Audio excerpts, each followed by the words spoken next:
Enki Développement Le Rex, l'actualité de l'innovation et de la transformation durable.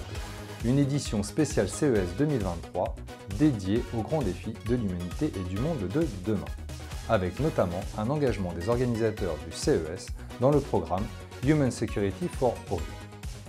Rejoignons à présent nos correspondants sur place pour découvrir les dernières innovations. Lionel Tardy et Mathieu Deboeuf-Rouchon, vous nous présentez les dernières technologies durables qui vont nous permettre de relever les défis environnementaux auxquels nous serons confrontés demain.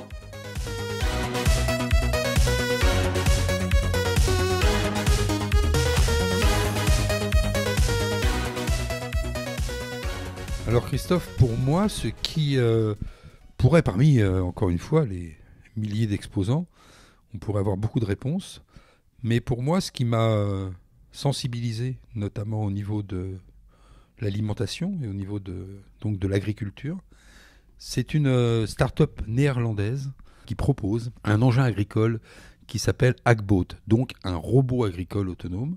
Alors bien sûr, on a déjà vu chez John Deere des tracteurs qui ressemblent à des tracteurs qui sont massivement pilotables par satellite et donc télécommandables. Mais là, on a véritablement un form factor qui est complètement différent puisqu'il y a 4 roues, comme un tracteur, mais il n'y a plus du tout de cabine. C'est quelque chose qui est complètement plat et qui va pouvoir être équipé de tous les outils qu'un tracteur peut tirer pour faire du labourage, pour faire du désherbage, etc. Qui va permettre de planifier par rapport à des géométries de champs qui sont non rectilignes. Et puis, on va même pouvoir planifier dans le temps. Donc là, on a un outil de planification de trajectoire, un outil qui est finalement très polyvalent, qui va même jusqu'à la tonte de la pelouse et qui va rendre finalement sur des surfaces agricoles à traiter un travail qui sera extrêmement précis, largement aussi précis que le travail d'un humain.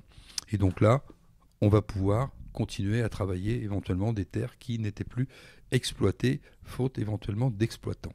Je vais rebondir sur la question de l'alimentation, puisque c'était le deuxième point de ta question, avec un projet américain qui était présenté par Neutrogena et Nourished, qui crée en fait des compléments de soins pour la peau et de façon personnalisée et imprimée en 3D. Alors ce qui est intéressant dans ce projet, c'est que c'est l'association à la fois d'un acteur plutôt de l'impression 3D et puis un autre qui est celui du spécialiste de la peau que l'on connaît et dont le mot d'ordre c'est de renforcer avant tout les éléments vitaux de la peau, donc retravailler le manque qu'il pourrait y avoir de vitamine C, E, de zinc, de vitamine A, etc. avec des compléments sans sucre et qui vont être designés, conçus selon les besoins via une application qui s'appelle Neutrogena Skin et en fonction des paramètres qui vont être identifiés, ça va tout simplement, après le scan du visage, une réponse assez rapide à faire à un questionnaire, présenter l'ensemble des ingrédients qui sont nécessaires pour aller mieux et ensuite partir en impression. Donc on est vraiment sur quelque chose d'assez singulier et qui démontre peut-être une nouvelle façon dont les problèmes d'alimentation pourraient être traités par l'impression, même si là il y a un sujet autour de la peau qui est à l'intérieur de ça. Mais voilà, il y a quelque chose qui se dessine en tout cas sur ces sujets autour de l'alimentation. J'ai trouvé que ce projet était assez marrant de manger des soins pour la peau. En tout cas, voilà.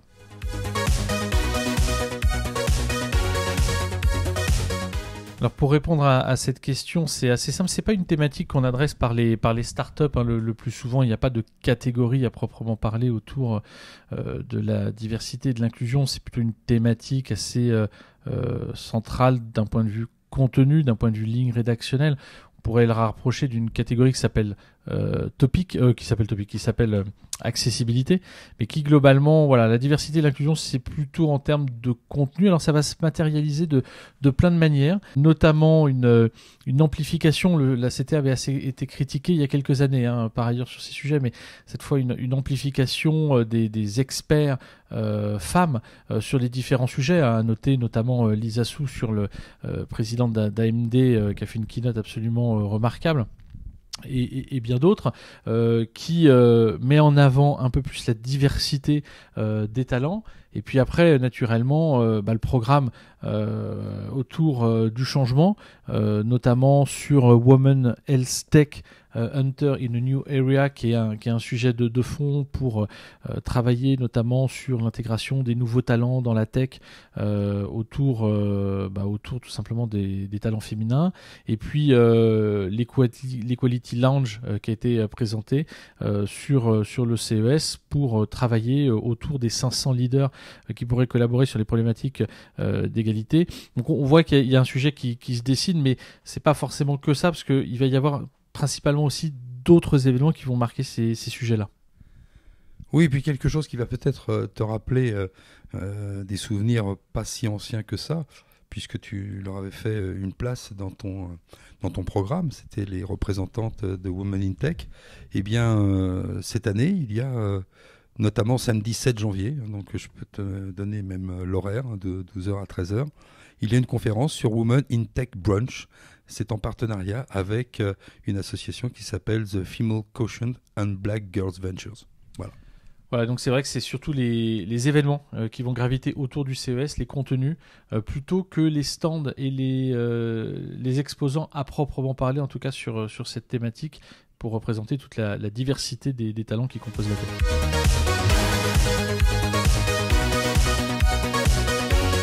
Très bonne question, merci de nous l'avoir posée. C'est toujours un peu compliqué parce qu'on sait que depuis des années, les sociétés ou de très grands groupes notamment font du greenwashing à tout va. Mais je crois que d'abord dans la ligne éditoriale, le CES par la baseline de cette année, une technologie pour un lendemain meilleur, essaye d'inscrire dans ces tablettes une orientation pour ces exposants sur l'importance que la technologie soit capable d'être demain plus responsable, moins gourmande en énergie, moins gourmande en matières premières, recyclage, etc., etc.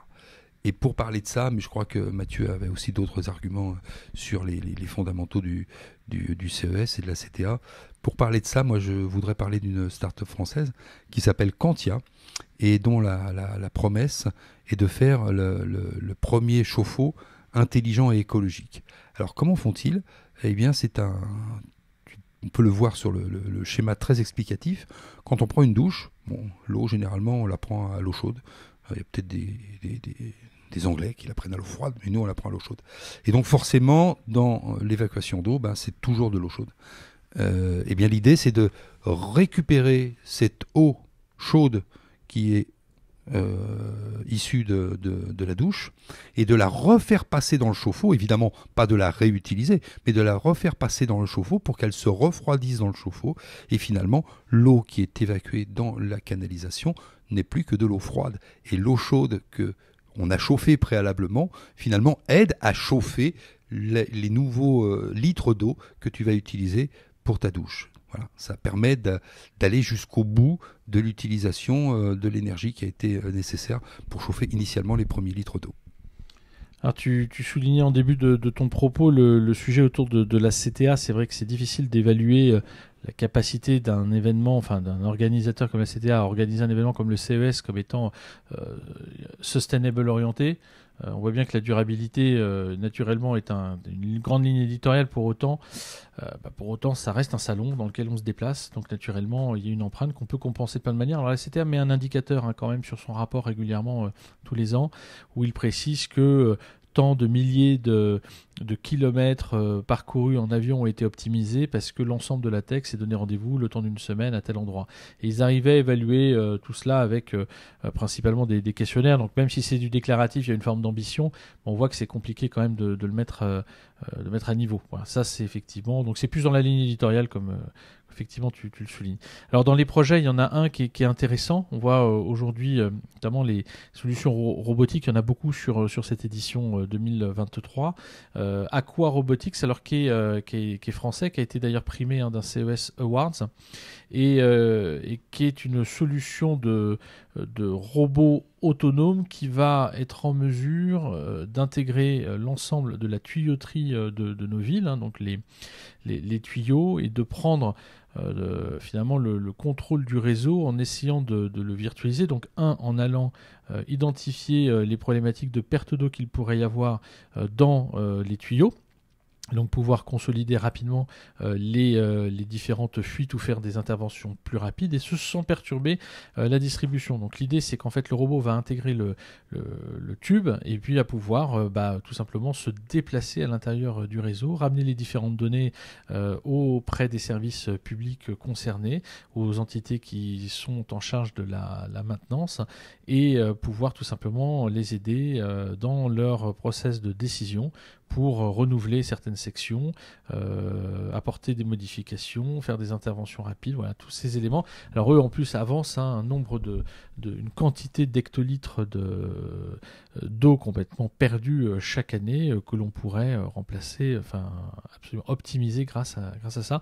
Voilà, ils estiment qu'entre 20 et 40% de l'eau aujourd'hui est perdue lors de transport. Donc en fait, on voit bien qu'il y a quand même un sujet de fond et ça s'appelle Aqua Robotics. Voilà.